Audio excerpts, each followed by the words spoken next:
Boa noite, pessoal. Tudo bem? Meu nome é Fernanda, eu sou com a Daniele. Vamos cooperar com essa mesa que a gente denominou como a CIF como ferramenta de inclusão social. Nós temos 5 participantes nessa mesa, e aí eu não vou demorar muito na apresentação deles, com a expectativa que eles mesmos se apresentem. Nós vamos começar com a Simone. Simone, por favor, abra a sua câmera e eu vou deixar o meu áudio para que você possa se apresentar, tá bom? Obrigada. Olá, boa noite. Eu sou a Simone. Eu posso compartilhar com vocês aqui um slide que eu fiz? Deixa eu ver se eu consigo. Por favor, Simone. Deixa eu ver se ele vai abrir. Abriu para vocês? Ainda não, mas eu estou à sua disposição aqui, Simone. Eu vou colocar você como uma co-anfitriã, tá bom? Ah, eu acho que eu não estou conseguindo abrir aqui para vocês, não. Eu não estou conseguindo, não. Pronto, você é uma co-anfitriã, agora você vai conseguir. Bom, então, a Fernanda, né, me convidou e eu vou entrar com vocês. Acho que eu vou falar um pouquinho, né? Eu tinha preparado um slide, mas eu acho que eu não vou Simone, conseguir aqui você me abrir. ouve? Oi? Você me ouve? Oi? Não consegui, infelizmente. Tem um botão verde aí embaixo, Share Screen, se estiver em inglês, ou compartilhar tela, se estiver Então, em português. então, meu tá compartilhar tela aqui. Sim, clica. Ah, consegui. Consegui. Deu certo? Deu Agora certo. sim, né? Ah, que bom. Bom, eu coloquei ele. Eu vou tentar falar um pouco rápido, né? Porque a gente tem um pouco tempo, mas eu trouxe aqui, eu coloquei um, um título, né? O ser humano e suas partes em eterna construção, que é o que somos. Vamos entender um pouquinho melhor aqui nas outras coisas que eu coloquei, conforme eu vou passando. E eu coloquei nesse modelo psicossocial, né, da deficiência, que a gente considera a nossa deficiência como resultado, sim, das nossas interações e limitações, tanto individuais quanto das barreiras ambientais e sociais e as psicológicas. E então eu coloquei aqui, eu vou trazer um pouco sobre a minha história, como foi sugerido pela Fernanda, então tentei dar um resumão, tá? Vamos ver se não vai ficar muito corrido. Eu sou Simone, 42 anos, mãe do Lucas Gabriel, de 22. Eu tive um acidente de moto em 3 de julho de 2002, que resultou numa lesão medular nível T5. Eu coloquei, né, que eu sou alegre, extrovertida, independente, aberta sempre a muitas possibilidades de aprender, né? Mas o meu acidente, ele veio seguido dessa lesão medular que resultou no meu divórcio, que deixou, sim, a minha autoestima baixa, insegura, desvalorizada. E eu não conhecia o lado do preconceito, onde eu passei a trabalhar isso em mim e viver essa realidade na prática. E graças a Deus, eu acredito pela minha personalidade, eu sou uma pessoa muito persistente, tenho fé, e eu não me permiti ficar muito tempo neste quadro. Então, eu fiz reabilitação, troquei de cadeira de roda, que eu, quando comprei uma cadeira, para vocês terem uma ideia, foi minha mãe que comprou a cadeira, não tinha nem as pessoas tinham o preparo em 2002, né, de vender a cadeira, o quanto que isso é importante. E hoje, né, depois troquei de cadeira, comprei um carro, adaptei, voltei a estudar, me formei, sou psicóloga hoje. E hoje eu trabalho com mulheres, e homens também, mas muito mais mulheres, para trabalhar nessa questão da nossa versão, de respeitar a nossa história, entender que a nossa história, sim, é importante, de trabalhar nossas dores através do autoconhecimento. Então, aqui eu coloquei essa etapa 1, coloquei como etapa um, que eu acho que vocês vão entender, que é a questão da locomoção.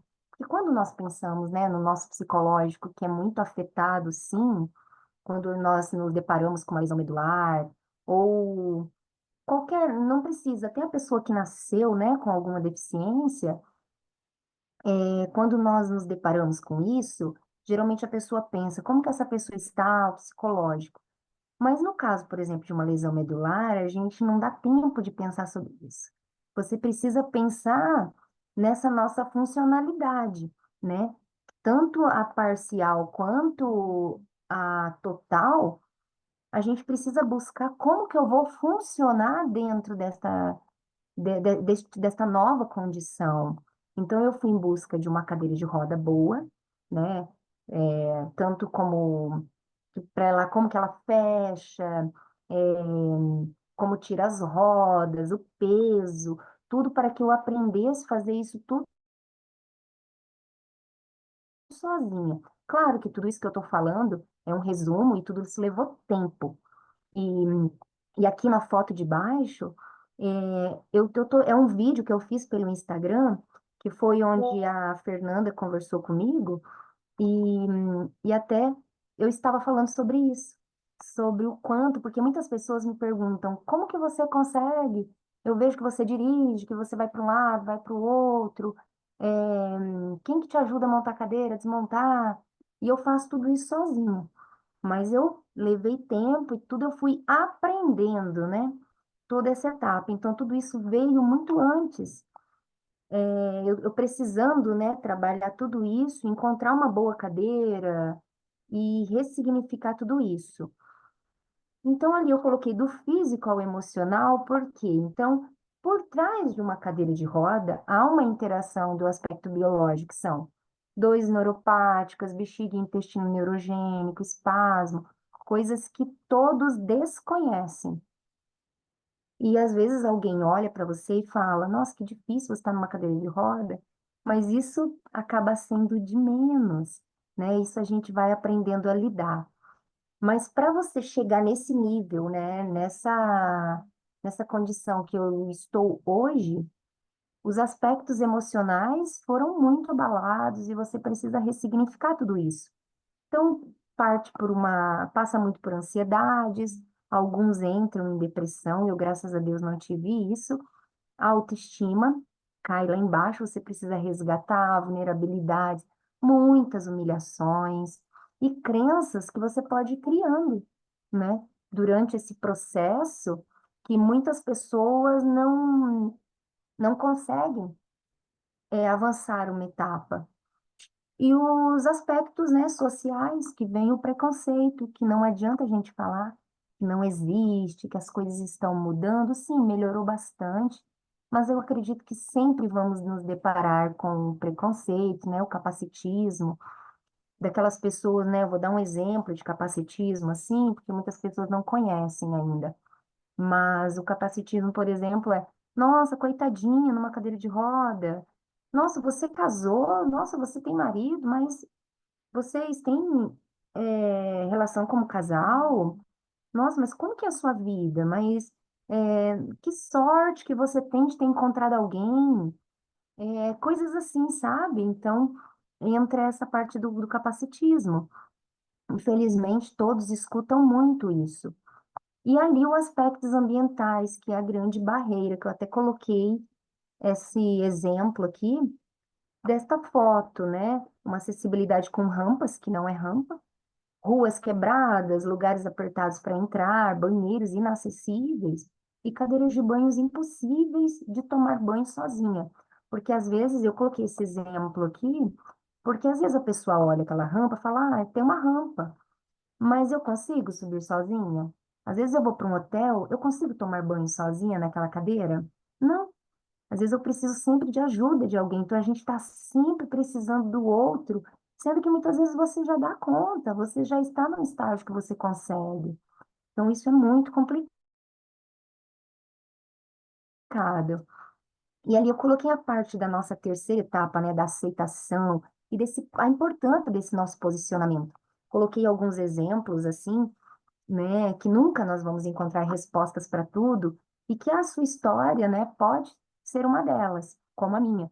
E não adianta você falar, ah, Deus está te castigando, porque ou então você não anda porque você não acredita em Deus, porque você não tem fé. Já escutei muito isso. Então eu acho que às vezes faz as pessoas acabarem, ao invés de motivá-las, acaba levando, né, para um lugar muito triste, né? Como eu escutei a moça falando ali, né? O quanto ela se sente até desmotivada ali na hora, como uma incapaz no trabalho, que às vezes não tem nada a ver isso. E eu coloquei a fé, né? Que eu creio que a minha dor muitas vezes pode ser amanhã um testemunho de vida. E como hoje eu trabalho com muitas mulheres, e às vezes eu uso alguns exemplos, algumas coisas assim, até da minha vida, da vida de colegas meus, que eu vejo, eu falo, ah, olha lá no Instagram tal, às vezes a gente vê pessoas, né, que nos motivam.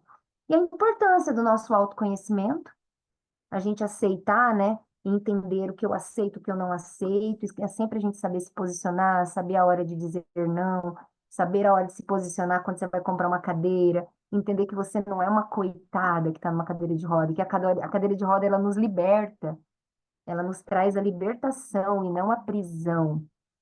E ali eu coloquei explicações só para quem vale a pena, né? Mas é isso que eu trouxe para vocês, um pouquinho, né, bem brevemente da minha história e a importância, né, da gente ir lutando dos nossos posicionamentos e a importância também de ter uma boa cadeira, e o quanto que a gente precisa saber nos posicionar diante dessas dificuldades que a gente vai encontrar, né? Então, e aprender a passar para o outro, né? Quando a gente vai comprar algo, alguma coisa assim, dessas nossas mobilidades, né, que a gente precisa, o quanto a gente também muitas vezes precisa saber passar para o outro, né? Eu acredito que é isso. Obrigada É, pela atenção de todos. obrigada, Simone. Excelente essa apresentação. Na Obrigada. verdade, estou bastante esses dias, né? E a CIF, como a gente tem comentado, ela é uma classificação, mas ela adota um modelo conceitual, né, que é o Uhum, modelo biopsicossocial. E esse modelo ele traz justamente essa interação entre o sujeito, né, com a sua deficiência ou não, né, com alterações no corpo ou não, com a sua doença ou não, e o uhum, ambiente, né? E aí você colocou muito bem essa interação, a questão das barreiras, que são somente arquitetônicas, mas são também as barreiras atitudinais, né? As uhum, barreiras sociais, e que é importante a gente estar pensando também nesses facilitadores, que você também exemplificou muito bem com a cadeira de rodas, né? uhum, E vários outros recursos que a pessoa que está vivendo situações semelhantes, ela pode lançar a mão, né? Ela pode. E a CIF, ela descreve tudo isso, né? Ela fala sobre tudo isso. Então, uma forma da gente compreender, né? Melhor a saúde, compreender melhor a funcionalidade, descrever melhor isso, né? E talvez descrevendo ter acesso, né, a novas possibilidades, né, e mesmo uhum, a novos direitos sociais, né? Ela pode ser uma chave de acesso, é uma dar um embasamento mais robusto nas reivindicações dos direitos que as pessoas realmente têm. uhum. Sim, Parabéns, gostei muito. Eu vou obrigada. passar agora, depois eu não vou abrir para perguntas agora, porque o nosso tempo está um pouco adiantado. Então, eu vou Uhum. passar agora para a Karina. Karina, por favor, abra o seu áudio, o seu vídeo e se apresente, por favor. Olá, pessoal. Meu nome é Karina Maristela. Eu vou ser bem rapidinha, que para apresentar eu sou rápida e aí a gente já consegue entrar no tema de fato que a Fernanda pediu para eu colocar. Meu nome é Karina Maristela, eu sou psicóloga, sou teóloga, sou mãe da Sofia e acho que esses três papéis me completaram de maneira que hoje eu posso ter um olhar diferente para tudo isso que nós estamos falando durante o dia de hoje. A minha experiência como teóloga na igreja é muito tempo com crianças e adolescentes, depois veio a psicologia clínica, os atendimentos de grupo e hoje na maternidade. E quando a Fernanda pediu para eu falar sobre a influência da família, sobre o contexto familiar, o que eu acho mais interessante, mais válido, poderia tirar essa imagem aqui? Simone, você conseguiria, por favor, parar de fazer o compartilhamento da sua tela? Você vai compartilhar alguma coisa, Karina? Somente aquela foto que eu te pedi. Então, eu vou compartilhar aqui, porque aí quando eu compartilhar, já para o compartilhamento da Simone. Ótimo, obrigada, Fernanda. E quando a Fernanda pediu para que eu falasse sobre o contexto familiar, sobre o que seria um facilitador ou não, eu sempre vi uma distância muito grande entre o meio acadêmico, que é falado na academia, e o meio na prática, né? A história na prática. O acadêmico fala de uma inclusão, de uma realidade, mas que é muito distante, na verdade, eu não acho inclusiva de maneira verdadeira e de maneira concreta e talvez mais funcional. A inclusão, ela para mim, ela traz de maneira prática eu ensinar para essa criança, eu ensinar para esse adolescente, eu ensinar para esse meu contexto uma realidade que ele não é alguém tão diferente que precisa viver em um ambiente diferente, isolado e distante de tudo, né? E hoje eu vivi isso na prática na minha família, por isso que hoje eu me considero com autoridade para falar disso. A foto que vocês estão vendo, eu falo e me emociono até, é o meu maior case de sucesso, que é a Sofia. E hoje meu case de sucesso aí de 12 anos que vocês estão vendo está fazendo 12 anos, exatamente hoje. E, e o contexto, nosso contexto foi, a familiar foi, entre aspas, educado a entender, a amar, a cuidar e a respeitar a Sofia como um indivíduo que é singular. Ele não é diferente, ele não precisa ser diferente, ele não precisa ser tratado de maneira diferente. Muitas vezes ele pode ter necessidades que são únicas e singulares, mas como qualquer outro indivíduo, mas não tratado como ambientes separados ou diferenciados. Isso, na minha realidade, dentro do consultório, na abordagem que eu trabalho, traz uma realidade do indivíduo, da criança e do adolescente se sentir pertencente. E esse pertencente faz com que a cura comece a acontecer de dentro para fora. Independente da condição, do diagnóstico, ele se sentindo pertencente, isso vai dar força, autoridade e clareza para que ele consiga agir em inúmeras situações. Então, quando eu falo de uma família funcional, é uma família que vai ensinar essa criança, esse adolescente, a ser um adulto seguro, independente do lugar que ele esteja, independente da situação, do diagnóstico, independente da realidade daquele momento. Ele precisa entender que a força dele vem de dentro para fora, né? A Sofia, nesse tempo todo, em 12 anos, ela nunca se sentiu uma criança, eu sou autista e sou diferente. Eu tenho um diagnóstico de autista e preciso ser tratado diferente. Hoje mesmo na escola, na surpresa da escola do aniversário, o coordenador falou assim, ela nunca aceitou que uma prova fosse adaptada para ela. Ela faz igual. Na competição que ela foi campeã aqui em Goiás, de patinação, os professores falaram que ela não precisaria de uma prova adaptada. Eu não estou falando que eu não acredito na adaptação, tá, gente? Não desvalorizo e nem estou invalidando isso.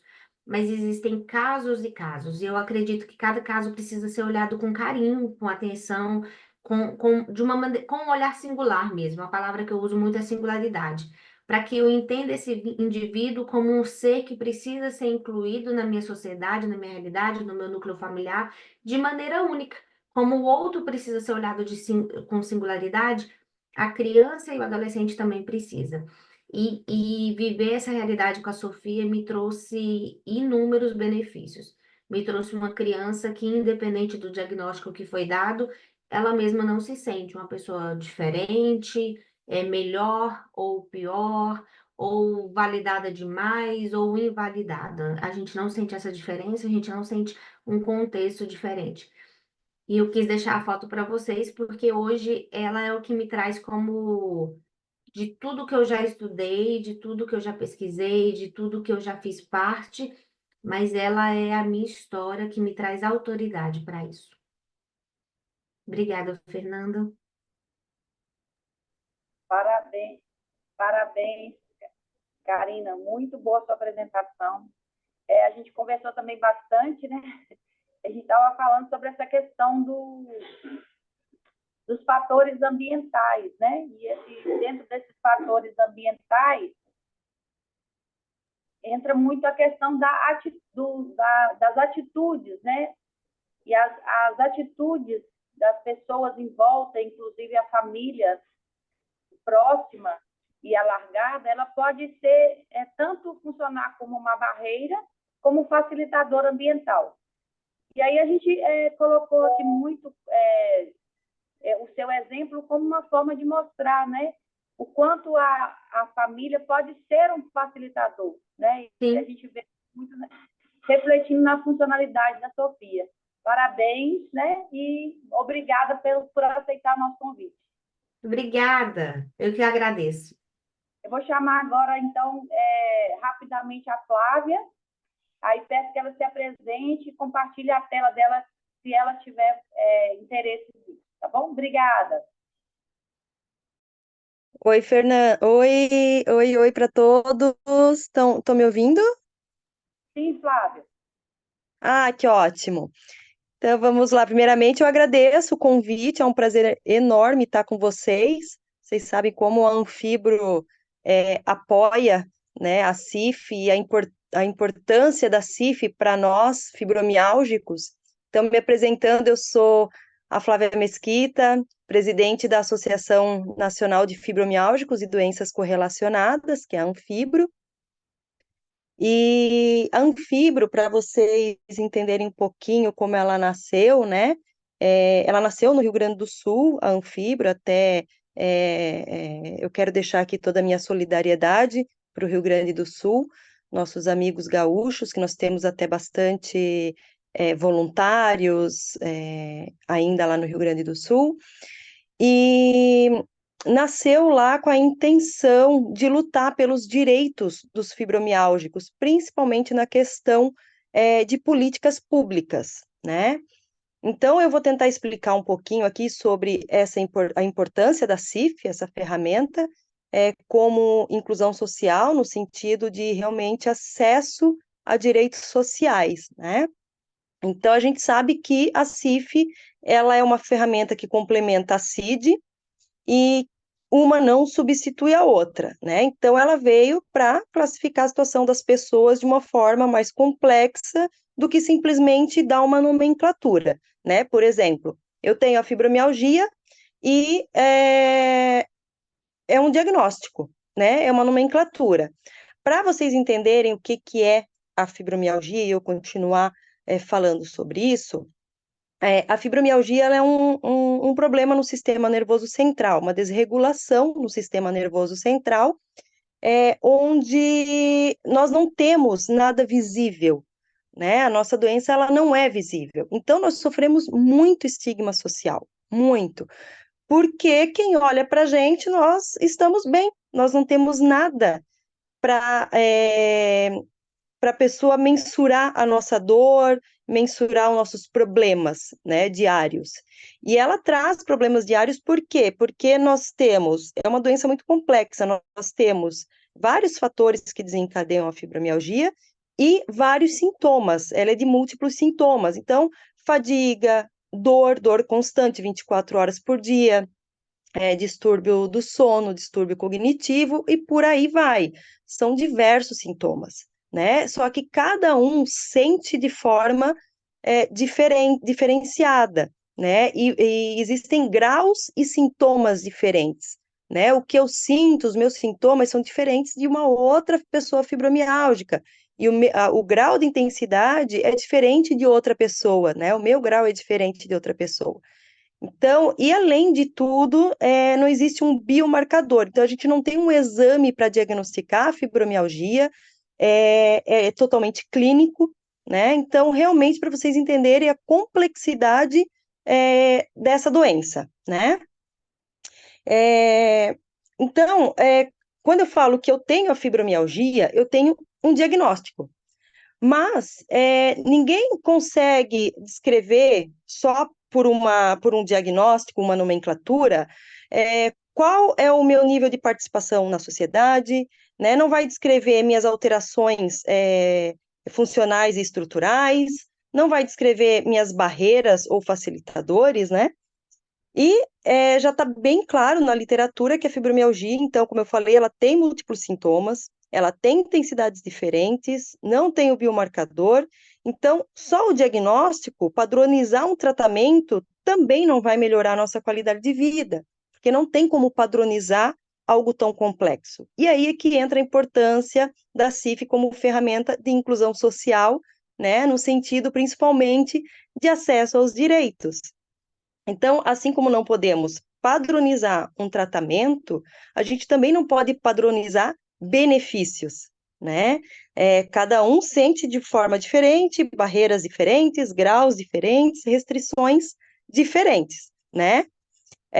Então, como vamos criar políticas públicas padrão? Não tem como, né? É, então, quando a gente fala de avaliação biopsicossocial, quando ela é necessária? Justamente quando a gente precisa decidir sobre conceder ou não determinados direitos.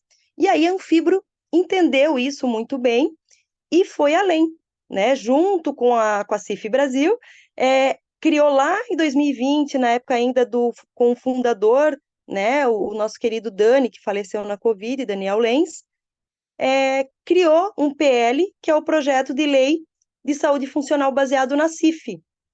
E, recentemente, em Acrelândia, no Acre, foi sancionada a primeira Lei da Saúde Funcional, que é a Lei 876 de 2024. Então, eu vou ler aqui o que diz essa lei. Ela diz sobre o uso em conjunto das versões atualizadas da CIF e da CID para elaboração de laudos. Olha a importância dessa lei.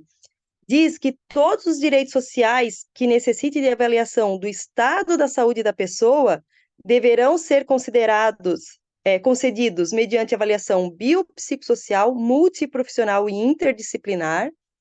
Ela também pede pelo menos uma equipe de saúde funcional em cada nível de atenção à saúde. Ela diz que é responsabilidade da equipe da saúde funcional a articulação entre unidades e especialistas, então ela interliga, né, esse fluxo de referência e contra-referência, tá?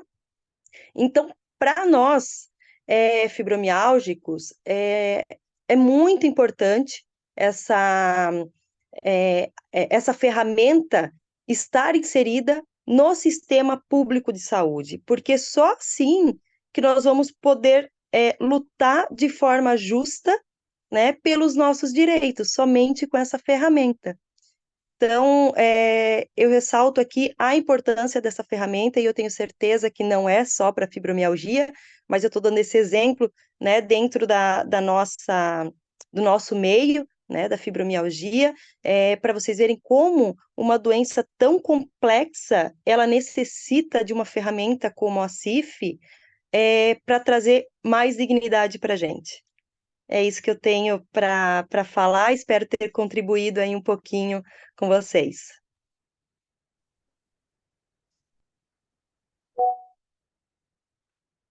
Parabéns, Flávia. Eu só estou falando parabéns, porque realmente eu estou gostando muito de todas as apresentações. Meus olhinhos estão até brilhando. Parabéns a todos, né? Eu acho que a gente foi construindo meio a distância, tudo, mas a gente vê que é tudo um pouco interconectado, né? Porque, na verdade, a CIF, ela fala um pouco de tudo isso.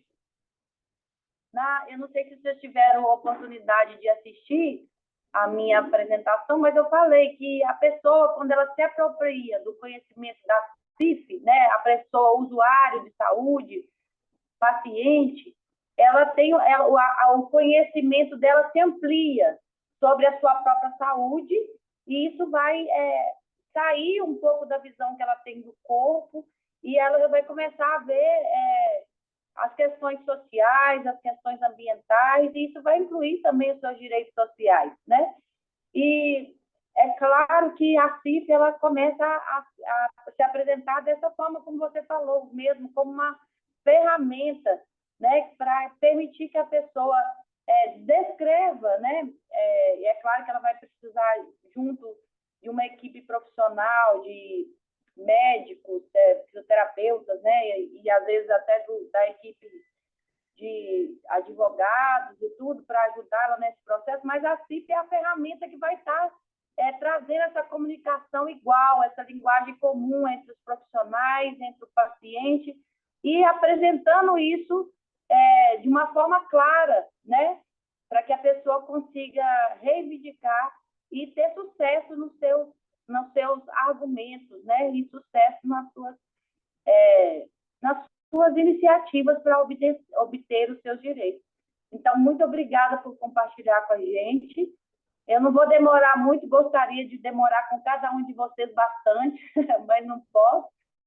E eu passo agora para o Scopone. Scopone, se apresente, por favor, se você quiser compartilhar sua tela, tá bom? Boa noite, pessoal. Eu sou o Scopone de Ji-Paraná, Rondônia, região norte do Brasil. E eu quero agradecer a oportunidade, agradecer a doutora Fernanda. A gente se conheceu no SARA, lá de São Luís, Maranhão, Rio de Janeiro. O meu filho ele é PTC, que é pé torto congênito, e ele faz tratamento lá na rede SARA. Eu conheci a doutora Fernanda e ela me convidou para estar participando com vocês aqui. E que legal, né? A gente não combina nada, nós não nos conhecemos, e a gente vai conversando e as histórias vão se encaixando. Isso é muito importante. Para quem não me conhece, eu sou o Scopone, policial penal, sou ex-jogador profissional, sou graduado em Educação Física e presidente do Grupo da Inclusão que nós criamos aqui na região de Ji-Paraná, Rondônia. E achei interessante o testemunho da Simone, porque o que a gente procura aqui dentro do Grupo da Inclusão, o principal objetivo nosso no Grupo da Inclusão é justamente trabalhar a autoestima. E quando eu estava estagiando, eu consegui uma vaga lá na APAE, e chegando na APAE, eles me jogaram para trabalhar na ecoterapia. E eu não sabia, não entendia muito sobre a ecoterapia, que é terapia em cavalos.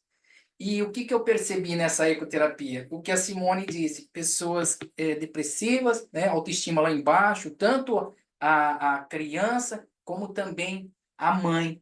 Até eu tenho um relato de uma mãezinha que ela fala, a mãe é deficiente também, né, pelo fato de ela tirar parte do tempo para cuidar do seu filho. E eu comecei a pensar nisso. E aí eu convidei o Samuelzinho, ele é PC, e ele fazia terapia lá. Eu convidei ele para a gente ir para o esporte, eu sempre gostei de jogar bola, né? E ele começou a gostar. E com isso eu percebi que a autoestima do Samuela mudou. Os pais deles me procuraram e falou, Scopone, você está transformando a vida do meu filho. Porque o Samuelzinho ele tinha tentado suicídio, né? Estava depressivo.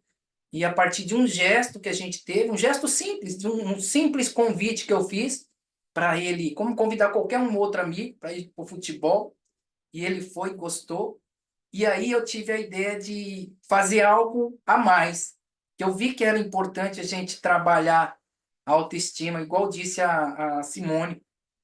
E aí nós teve uma corrida inclusiva, uma corrida natalina de inclusão, voltada para a inclusão, e eu nunca tinha participado, e convidei ele para correr com a cadeira de roda. Cadeira simples, a gente não tem a cadeira adaptada para corrida. E eu falei, Samuel, vamos do jeito que dá. E a gente foi, e ele gostou demais, e foi um sucesso. E dali eu tive a ideia de convidar mais pessoas para trabalhar o esporte adaptado, porque eu vi que a gente colheu resultados. E aí nós participamos também, depois de uma segunda corrida, a primeira foi só o Samuelzinho. A segunda corrida já foram 10 cadeirantes. Então, aí eu me empolguei e a gente criou o Grupo da Inclusão. Foi até um amigo meu, Jean Carlos, que faleceu de Covid também, um dos braços direitos meu aqui do Grupo da Inclusão. E nós tivemos a ideia de criar um grupo de WhatsApp para trabalhar essa autoestima das pessoas. E a gente começou a fazer encontros com tereré, que a gente tem costume de tomar tereré, sair para algum evento. Por exemplo, aqui está tendo a Rondônia Rural Show, um evento da região norte aqui muito conhecido, e todo ano a gente leva eles, a gente aluga um ônibus, vai todo mundo junto e misturado, e a gente faz aquela festa. Por quê? São pessoas esquecidas da sociedade, pessoas esquecidas do poder público, e através do grupo da inclusão a gente começou a tirar essas pessoas de dentro de suas casas e conhecer a história de cada uma, e dentro de suas limitações a gente poder encaixar em algo que elas possam fazer. Alguns precisavam estudar, e quando a gente criou esse grupo, a importância do grupo. Sempre eu falo para eles, a gente junto, a gente é muito forte. Nós conseguimos encaixar alguns nas escolas, correr atrás de cuidador, e outros queriam jogar o esporte, participar de esporte adaptado, a gente foi atrás também. E começou esse grupo a crescer bastante, ficou super conhecido, né? Tanto é que hoje a gente está participando aqui com vocês. E essa é a história, né, do grupo da inclusão. E a gente trabalha também dentro do nosso grupo da inclusão, trabalhando a autoestima, a gente também não deixa. Às vezes parece um pedido de uma cadeira de roda, a gente teve a ideia de fazer o pedido pela internet. Nós fazemos o pedido, o grupo da inclusão precisa de você, e tem uma pessoa que saiu do hospital, está acamada e precisa, por urgência, de uma cadeira de roda. Porque a gente sabe que tem o direito adquirido, só que tem que montar o processo, às vezes demora um pouquinho, né?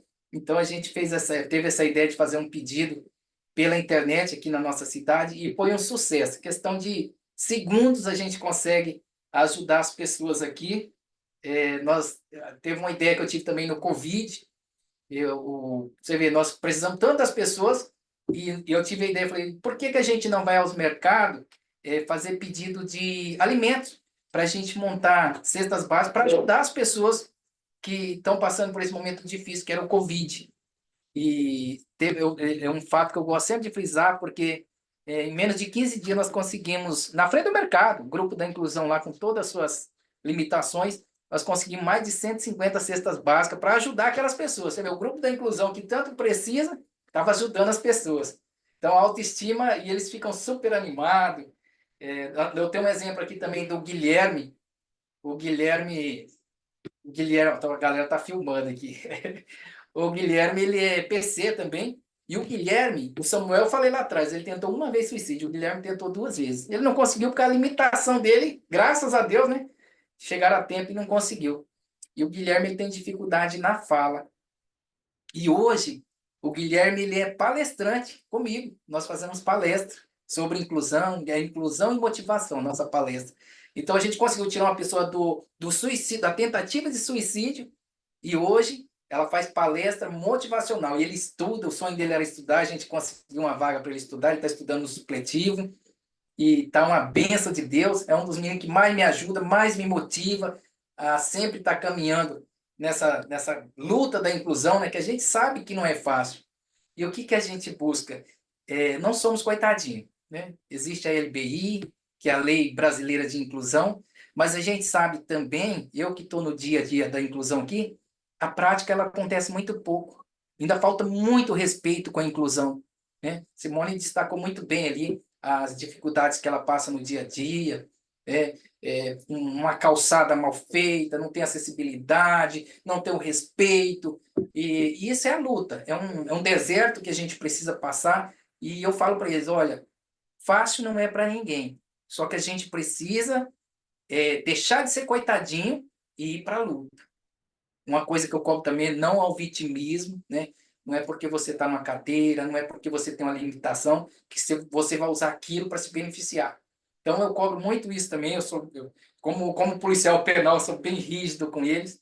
E hoje eu tenho o meu filho Gabriel, a minha filha Isadora, e tem mais 150 filhos adotivos aí, com esse trabalho que a gente faz com a inclusão, que me dá prazer a cada dia. Aqui em casa é envolvido eu, a minha esposa, a Gislaine, a Isadora, o Gabriel. O Gabriel é o que cuida aqui, ó. Tem um menino aqui também, o Rinaldi também. Eles que cuidam da mídia aqui do Scopone, cuida da mídia do grupo da inclusão, para a gente sempre levar para as pessoas a autoestima. E nós criamos também, vocês me atentem aí no tempo, viu, gente? Eu não marquei. Mas nós criamos também, no Covid, nós criamos a live da inclusão, porque ninguém podia sair de casa, né?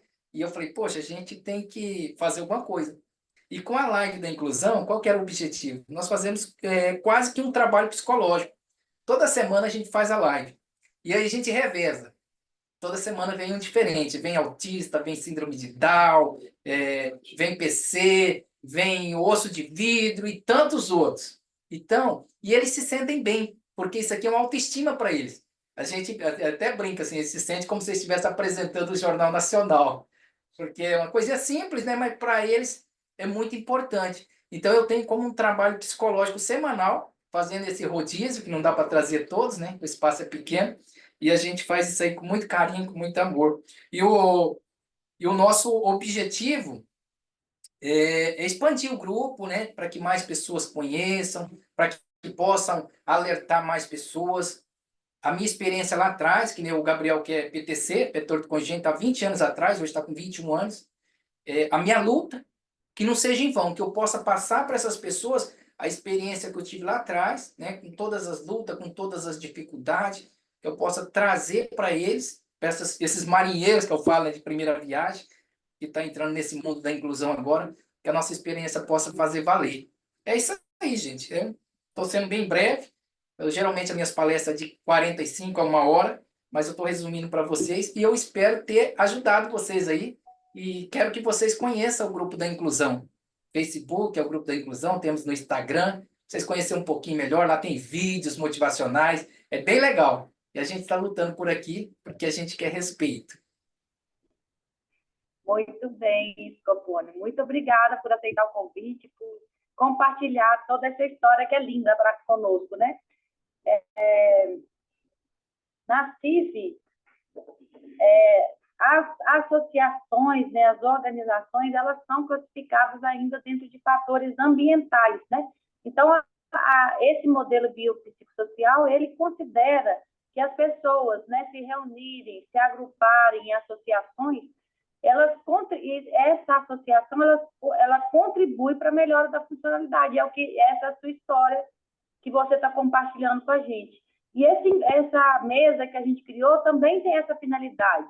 Tem essa finalidade de fazer com que vocês sejam conhecidos, vocês se conheçam e que vocês sejam conhecidos pelos profissionais, né? Porque a gente pode falar sobre vocês, sobre a funcionalidade, sobre as barreiras, mas vocês falam tudo isso com muito mais propriedade, com muito mais beleza, né? Então, muito obrigada que essa mesa, esse momento que esse espaço que a gente criou aqui, ele frutifique, né? E que a gente possa continuar trocando experiências entre nós, os profissionais, que a gente tem que trabalhar junto, né?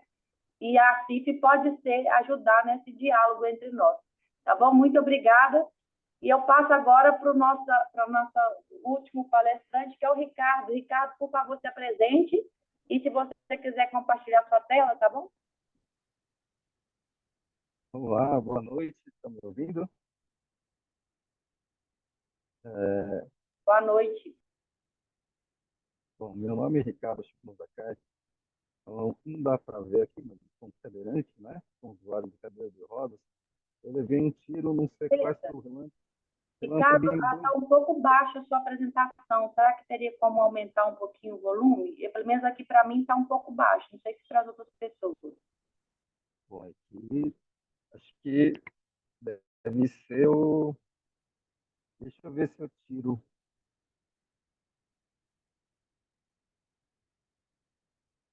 Tá baixo? Melhorou um pouco.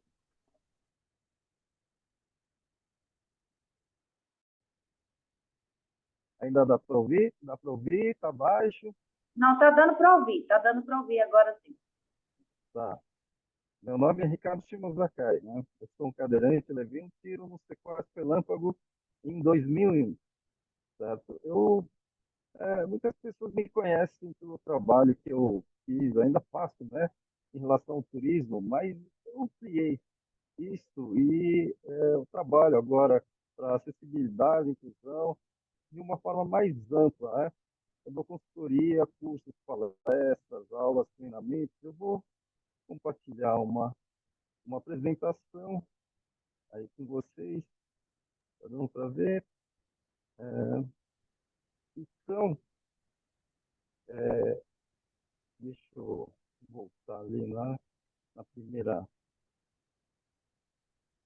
Eu vou passar um vídeo aqui para vocês.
Bom, eu gosto muito da prática, né? Basear meus conhecimentos na prática, porque daí é onde você enxerga melhor a funcionalidade.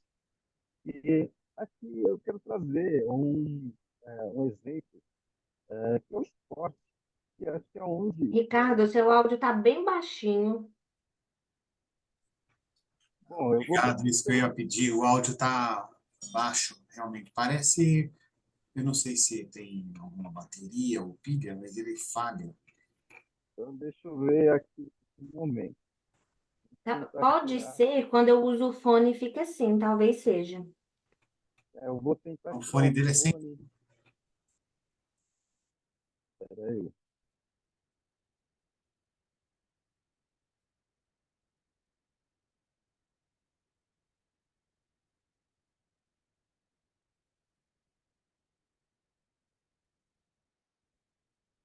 Estão ouvindo melhor?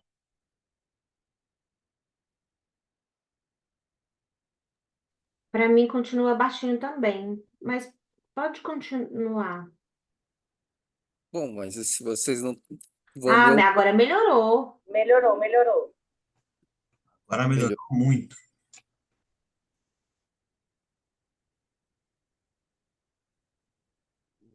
Bom, não sei se minha apresentação saiu.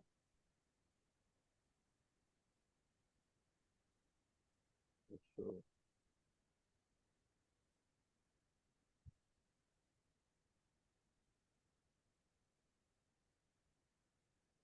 Estão vendo minha apresentação?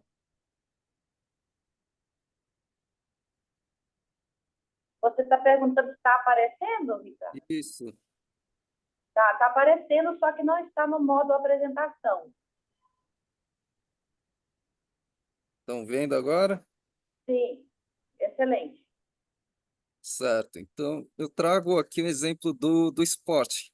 Eles têm a classificação funcional, né? Então, um bom exemplo é o basquete em cadeira de rodas. Não sei se vocês sabem como funciona, né? Mas são eles passam, na verdade, todo atleta passa por uma classificação funcional, né? Para saber, porque não é baseado na deficiência, é baseado na capacidade que ele tem. Então, o classificador, ele manda você levantar o braço, girar, inclinar, fazer vários movimentos para ver a sua capacidade, né? E daí ele te dá, vamos dizer que uma classificação, uma nota, né? Vamos dizer, no basquete vai de 1 até vai a 1,5, 2, 2,5 até 4,5, certo? E aí você tem que compor o seu time de 5 pessoas que você pode colocar até atingir 14 pontos. Então, vamos dizer, não dá para colocar 5 jogadores de 4,5 pontos. Você tem que mesclar gente com mais capacidade, com menos, e nisso fazer um jogo, né? Então, a classificação funcional no esporte é uma coisa muito, muito interessante. Mas eu vou trazer isso daqui para o turismo, porque para o turismo e para a acessibilidade no geral, né?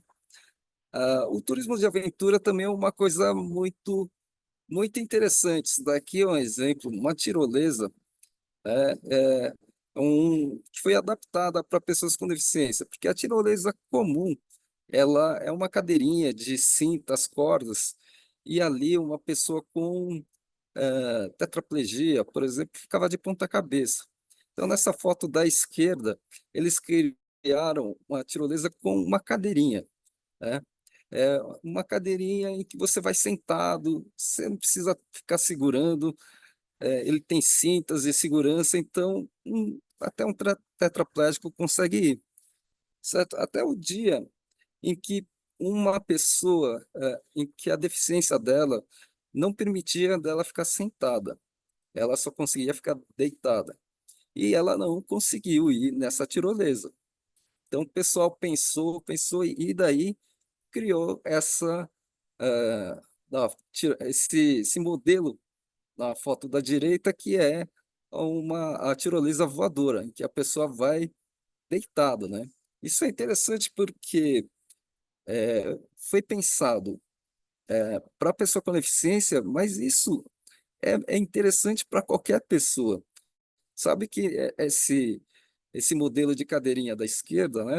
Outras pessoas sem deficiência ficavam questionando, que fala assim, mas isso daí é só para pessoa com deficiência?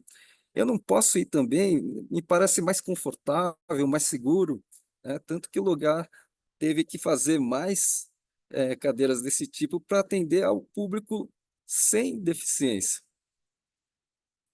E daí eu desenvolvi, né, um conceito, né, que se chama acessibilidade funcional, porque acessibilidade, às vezes o pessoal faz de uma forma, o pessoal, às vezes, muita gente segue normas, né? Leis e normas, mas que às vezes as normas elas não retratam exatamente uma funcionalidade.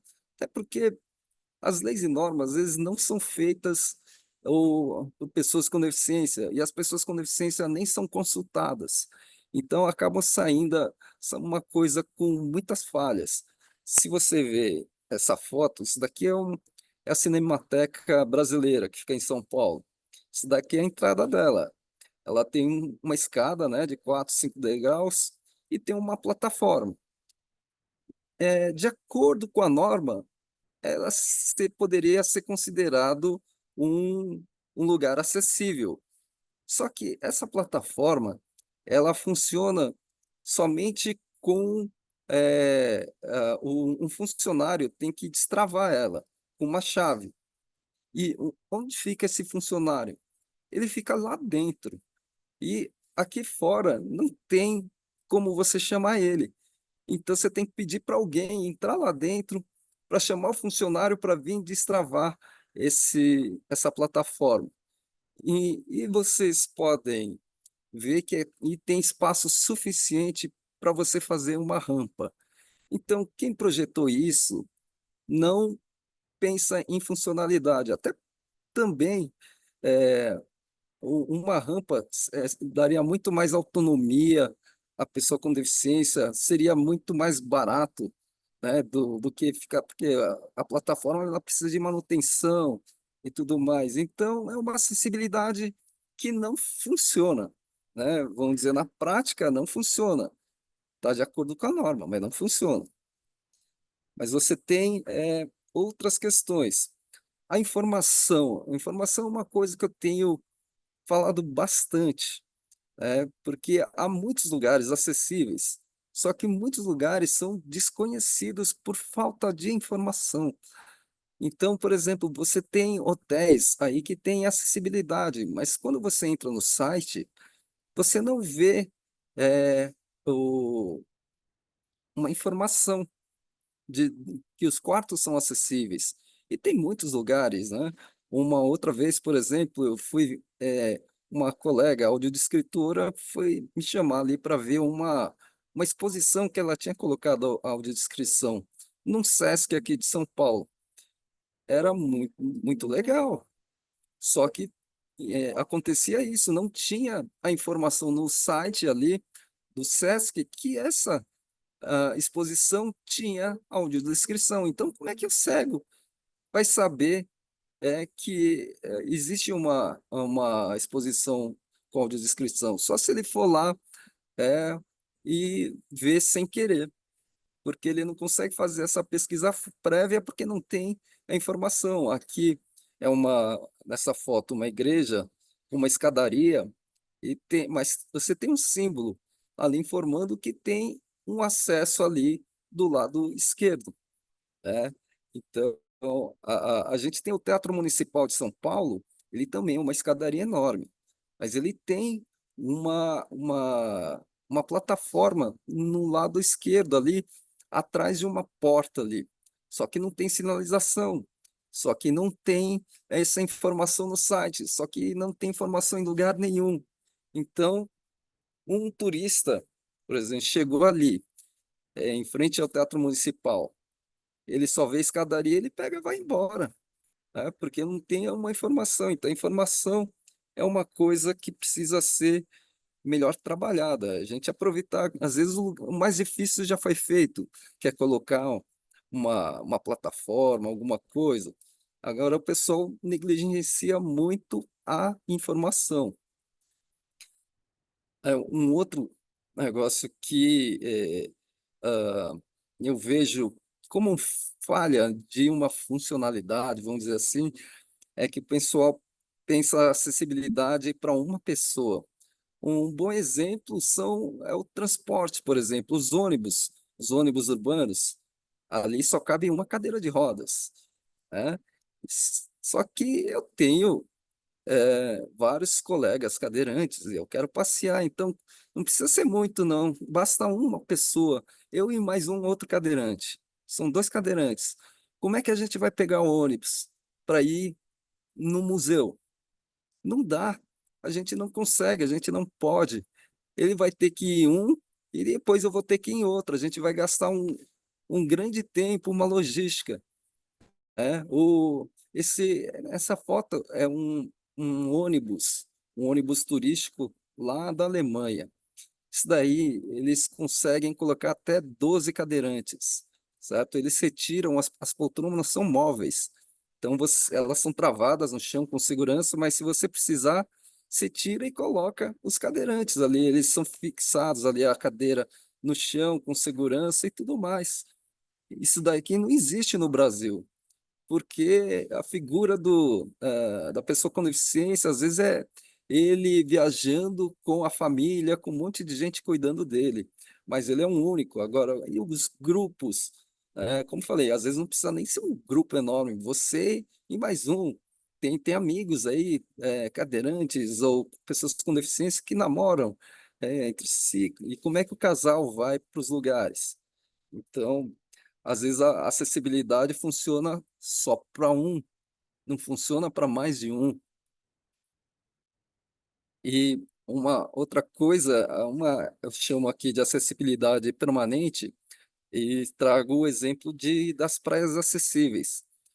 Aqui no Brasil, os modelos de praia acessíveis, elas são temporárias, né? Elas funcionam em dias e horários em locais específicos. Então, geralmente, final de semana, de tal hora a tal hora, das 9 às 15 horas, por exemplo. Se você não for em tal dia e tal, nesse horário, você não pega. Então, se você for visitar o lugar de segunda a sexta, você não tem praia acessível. É. E aqui é Barcelona. Barcelona, eles têm na praia uma passarela de madeira permanente. Ela fica ali. Você quer ir ver a lua na praia às 3 horas da manhã? Você vai, a acessibilidade vai estar aí. Você não precisa escolher dia nem horário. E essa cabine aí é um vestiário para você trocar de roupa, tomar banho, tem chuveiro acessível e tudo mais. Então, eu mesmo, eu fui visitar, a primeira vez que eu fui tentar visitar uma praia acessível lá no Rio de Janeiro, aconteceu isso, o negócio, quer dizer, era para ser domingo, só que choveu e não teve o projeto. Só que eu ia voltar no dia seguinte, então voltei, acabei que eu não conheci, porque o esquema não funcionou. E a gente tem que pensar, né, na oportunidade de escolha, né? Às vezes, é, um exemplo, aqui é um estádio, né, que fizeram para a Copa, então colocaram espaços, mas um exemplo bom também para colocar para vocês são os hotéis, que tem às vezes categorias diferentes, né? Tem o quarto standard, o quarto executivo e a suíte presidencial. Só que o quarto acessível, eles colocam quase como se fosse uma categoria. Falei, eu tenho pouco dinheiro e quero o quarto standard, que é o mais barato. Só que eles falam, não tem quarto standard acessível, só tem o quarto acessível. Ou você fala, eu quero conforto e tenho dinheiro, eu quero ficar na suíte presidencial. Fala, eles falam, não tem suíte presidencial acessível, só tem o quarto acessível. Então você, às vezes, você não tem oportunidade de escolha. O pessoal meio que escolhe para você. Você vai no teatro, é só aquele espaço que eles decidiram, às vezes num lugar de é, baixa visualização, é muito ruim, então não tem outros espaços espalhados pelo teatro em que você pode escolher. Então, essa é um outro dificultador que às vezes o pessoal também não pensa. E daí a importância de chamar um profissional. Isso daqui é um banheiro lá em Juiz de Fora, no museu, em que eles disseram que foi projetado por um profissional, um arquiteto especialista em acessibilidade. Mas você vê que, para mim, acho que nem uma pessoa, não precisa nem ser um arquiteto. Você consegue ver, eu não consigo ali entrar para usar pia, porque ele colocou na frente, né, do vaso sanitário. E às vezes nem a transferência para o vaso sanitário às vezes fica legal. E esse banheiro, ele tem espaço. Era só colocar as peças em lugares diferentes. Só que esse especialistas aí, ele não fez a coisa direito, né? E é isso. Negócio para quem quiser ir, meus contatos, para ficar mais fácil de me achar, procure no Google Turismo Adaptado também, que vocês entram no site, ele vai ser direcionado aí. O negócio tem minhas redes, né? Eu posto bastante coisa no Instagram e ah, o- os artigos ali no blog. Muito obrigado. Ricardo, muito, muito obrigada. Eu estou muito agradecida a todos.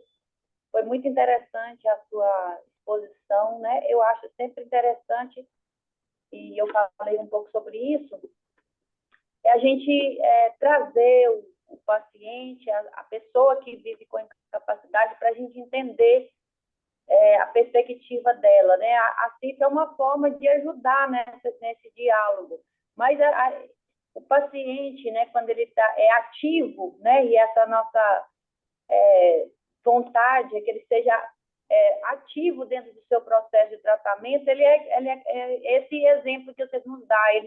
Ele está na sociedade, ele está vendo e ele está atuando. Então, eu agradeço não só pela palestra, mas pela sua ação na sociedade, como uma pessoa que divulga o ponto de vista das pessoas que têm essas necessidades, né, que precisam desses ajustes, e porque esse trabalho, esse seu trabalho de todos esses que nós tivemos a oportunidade de ouvir hoje, é que a gente está realmente construindo uma sociedade diferente. Muito obrigada, foi muito bom mesmo. Eu vou abrir agora para perguntas, comentários, né? E vocês também podem trocar mais alguma coisa que vocês quiserem entre si, tá bom? Muito obrigada. Eu vou abrir agora para outras pessoas. Eu quero ser o primeiro a comentar, Fernanda. Muito obrigado pela organização da mesa. Meu nome é Eduardo, muito prazer em conhecer vocês. Eu sou o diretor do grupo CIS Brasil, presidente da associação. Eduardo, você está falando? Sim, eu estou falando. Está muito baixo o meu microfone? Vocês conseguem me ouvir bem? Está muito. Ok. Não, ninguém me ouve? Eu estou ouvindo, tá ok. Está ouvindo bem? Sim, tá ok. Tá ok. Então, eu quero agradecer muito vocês, porque essa aqui foi a melhor parte da... Continua mudo. E agora? Vou mandar uma mensagem para ela. Acho que só ela que não me ouve, né? Não, mas eu tô ouvindo. Pode Ok, ser ela. Tô ouvindo aqui também, Eduardo. Tá ok.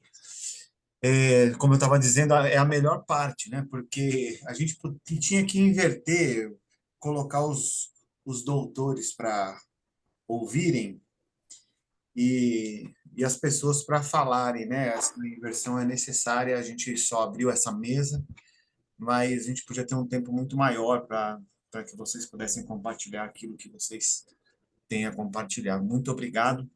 Eu quero abrir aqui mais para fazer um comentário do que para fazer perguntas. E a respeito da Flávia, que já saiu, a presidente da Anfibro, ela mencionou um projeto de lei, me mencionou, né, fez menção a mim e falou do Daniel Lenz, que faleceu por Covid. E eu preciso contar o que houve. Eu tive o primeiro contato com políticas públicas em âmbito nacional há uns 15 anos atrás, justo quando o governo fazia o primeiro movimento para a rede de atenção à pessoa com deficiência.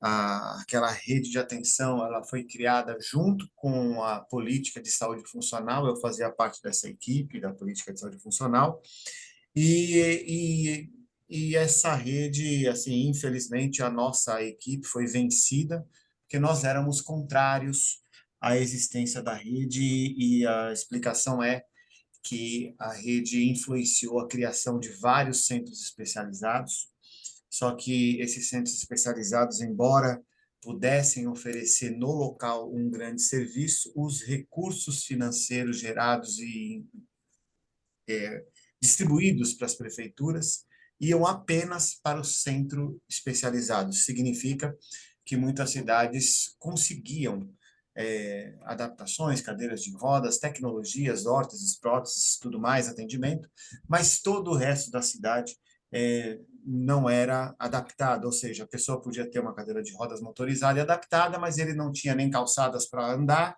muito menos ruas, nem ônibus adaptados, nem nada, isso não fazia sentido desde o início, por isso que nós fomos contrários. Mas, em 2013, eu tive a oportunidade de trabalhar no município de São Paulo, que se chama Barueri, e lá, por 3 anos, nós implantamos a política municipal de saúde funcional, mas eu já não estava mais assim tão aplicado em dar atenção a políticos que antes me chamavam para fazer apoio técnico. E eu estou comentando isso porque quando o Daniel Lenz, presidente da Anfibro, me procurou em 2019, eu não dei atenção para ele.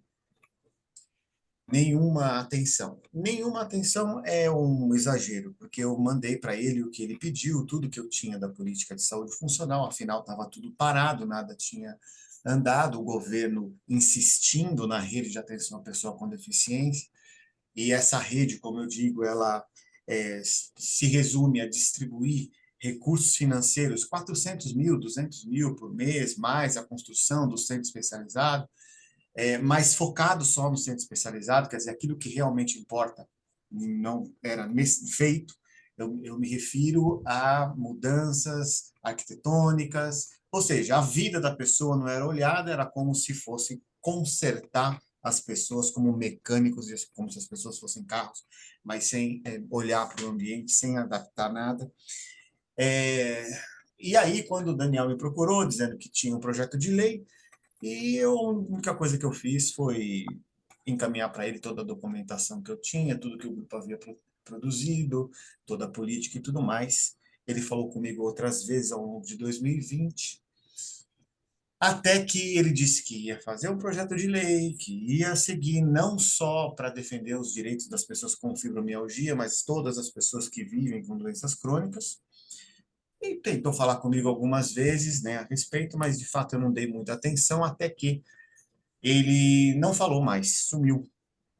E como ele sumiu, a última vez que ele falou comigo, ele estava internado, ele disse que estava no hospital, internado, mas conversando muito bem, falou, olha, eu vou me reunir com o deputado, nós vamos levar o projeto de lei adiante, eu aproveitei tudo que vocês fizeram e criei um projeto de lei e tal. E como ele sumiu, mais um, né, mais um, como eu já também não estava muito empolgado, né? Ocorre que naquele mesmo ano, aí eu já estou falando de 2021, mas no final do ano, eu fui convidado por um município que se chama Campina Grande, no Nordeste, na Paraíba, que era um município com interesse na política de saúde funcional, e aí eu fui procurar na internet coisas novas sobre o tema, e eu encontrei o projeto de lei. E esse projeto de lei era o projeto de lei do Daniel Lenz. Quando ele me ligou, eu estava no hospital, ele estava com Covid, ele faleceu. No entanto, antes de falecer, ele conseguiu, de fato, falar com o deputado, e o deputado, de fato, submeteu o projeto. É o PL 1673 de 2021. E eu perdi a oportunidade de conhecer o Daniel Lenz de verdade. Então, eu acho que, assim, eu convivi muito com entidades, associações, conselhos profissionais, instituições privadas, políticas, municipais, estaduais, nacionais, mas eu vejo que o interesse e fazer com que a coisa de fato ande só vem mesmo da sociedade. É o único movimento real, forte, verdadeiro, e com interesse genuíno nas pessoas. Essa é a minha visão. Não vejo nenhum governo de direita ou de esquerda verdadeiramente interessado na inclusão, é por isso que a Associação Internacional existe, e eu acredito que as pessoas em si, unidas, conscientes, conseguem levar adiante as necessidades e promover a inclusão que a gente espera. É isso que eu gostaria só de comentar e agradecer muito a vocês. Pedir mais uma vez para que vocês coloquem os seus contatos, porque eu vou enviar. Nós temos 96 inscritos, né, embora as pessoas não estejam todas aqui agora, mas para que eu possa enviar por e-mail, vocês vão receber vários e-mails aí ao longo do dia, e para colocar vocês em contato com todo o público que se inscreveu, tanto profissionais, professores, todo mundo que está aqui com a gente. Obrigado, Fernanda. Obrigada. Muito obrigada, gente. Então, vamos considerar. Tem mais alguma pergunta? Acredito que não, né? Então, vamos considerar como encerrada a nossa mesa. Muito, muito obrigada. Espero poder encontrar com vocês mais vezes em outras oportunidades. Um abraço para todos. Obrigada.